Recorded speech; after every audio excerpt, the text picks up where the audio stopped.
this DIY, we need a couple of the stacking blocks, and of course I hope you can find them very cheap, maybe in a thrift store or something else, or maybe order them online, but try to get as cheap as you can. Of course we need a little piece of old wood. You see already I have a little carve already inside of here. So this is really an old piece I found in my garage. So just go ahead and look for one of your own, because we are going to try to make a little tray for in my kitchen. So, and of course you can use it anywhere. You can use it in your kitchen, you in your living room, but we are going to try to make a farmhouse little tray. So you see already I take my little piece of wood. What I'm going to try is going to make a bottom with my stack blocks. And of course I have to get my stack blocks open. First, I should have done that earlier. So, but I'm going to try to do it as fast as I can. But most of the time when my camera is running, it doesn't go very fast. So I'm sorry, you see. And yes, we got it open. It's only a simple plastic, but I don't know how I can do so long on it. So I'm going to measure out how much I'm going to need to make a little bottom from our piece we need. Of course, I have to look how we are coming out, because I am correct. I am not coming quite the greatest out. You see already, this is a little bit what I mean. So maybe we're going to try to do it this way. We can lean it over a little bit and we just have to work with it. You see already, this is also not fitting. I am going to puzzle it a little bit and then I show you how it will look like the bottom. So you see already, I figured it out. This is the pattern we are going to use. Just a couple of them this way, two of them this way, and of course then this way, and again this. And now they are fitting totally over my little old piece of wood.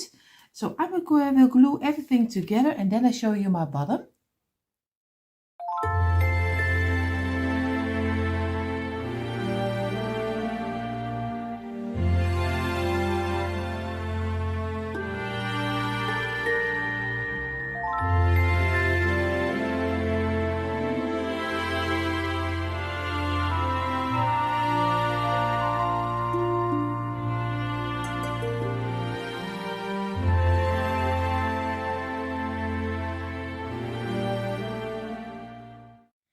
You see already, this is the bottom of our little tray already, and I will turn it around and you see already I did it this time with some Mod Podge. I will place some filts over here so it won't scratch my furniture. So I'm going to do some filts around it, and you see I did it leave a little bit over my board, because or else you would see the board, and I don't like that you see the board. I use some Mod Podge. I was planning to do it with some glue from a glue gun, but I think the Mod Podge works a lot better. So we are going to make a sides around, and then we're going to try to get some handles on top of here.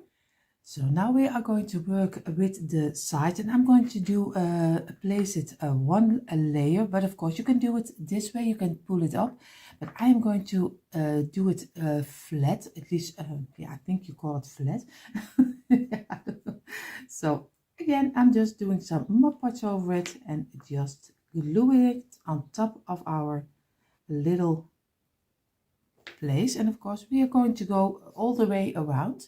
So you see already we made our sides, and this is working perfect with my Mod Podge. I can nothing else say, because it is really working very nice.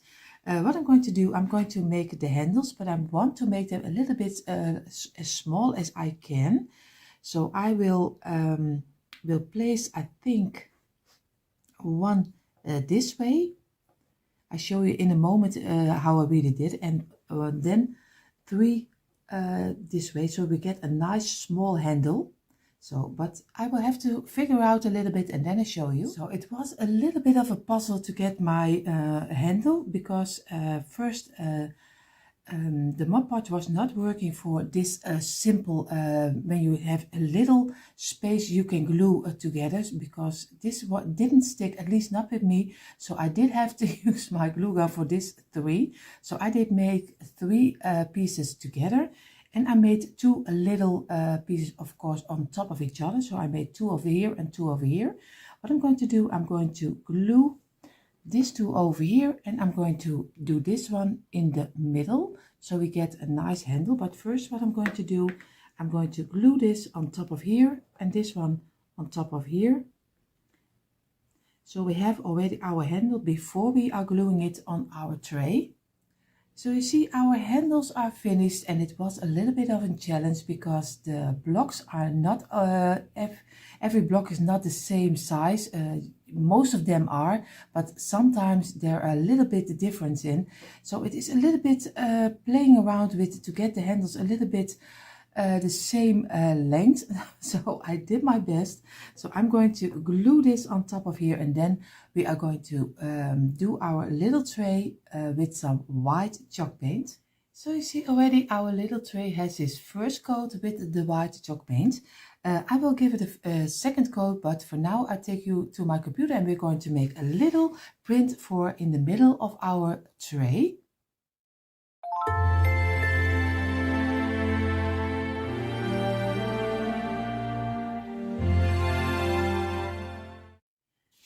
So here you see already the print we just made. I did them a little bit with the brown, a little bit rustic brown color, and I did them in the totally black. So I am cutting both of them out, and then I will see which one is fitting more. But before I'm going to do that, I'm going to take my text markers, my black one and my brown one, and I'm going to distress my tray, because I want to give it a little bit of an old vintage look. So I'm going to distress it, and you know already, I think a lot of people who watch us already for a long time knows already how we're going to distress it. I always start with my black marker, and I'm going to mostly going around the sides, just make little accents on top of here. It's not a rule how to do it, just do a little bit how you're feeling and what is looking right for your decor.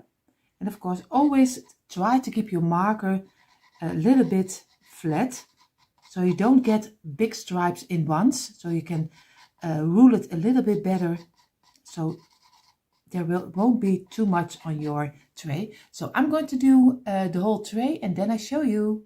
So you see already I did the distressing with the black color. Now I'm going to take my brown marker, but of course you can use a little bit of a rustic color more. I always use a little bit of the, not really dark brown, but a little lighter than the dark brown. And I'm going to go over the black pieces, just go make little accents with the brown. So not a lot, so little pieces, so it looks a little bit more like rust.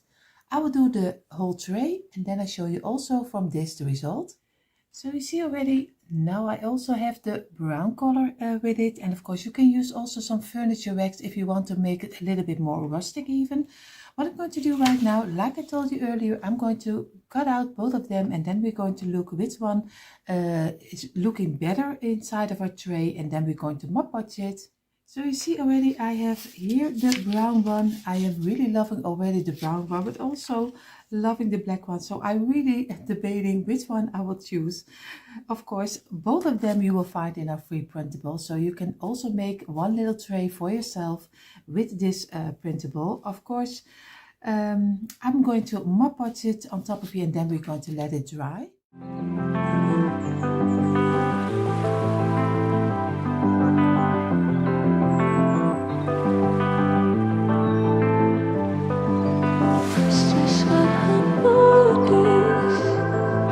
Something good.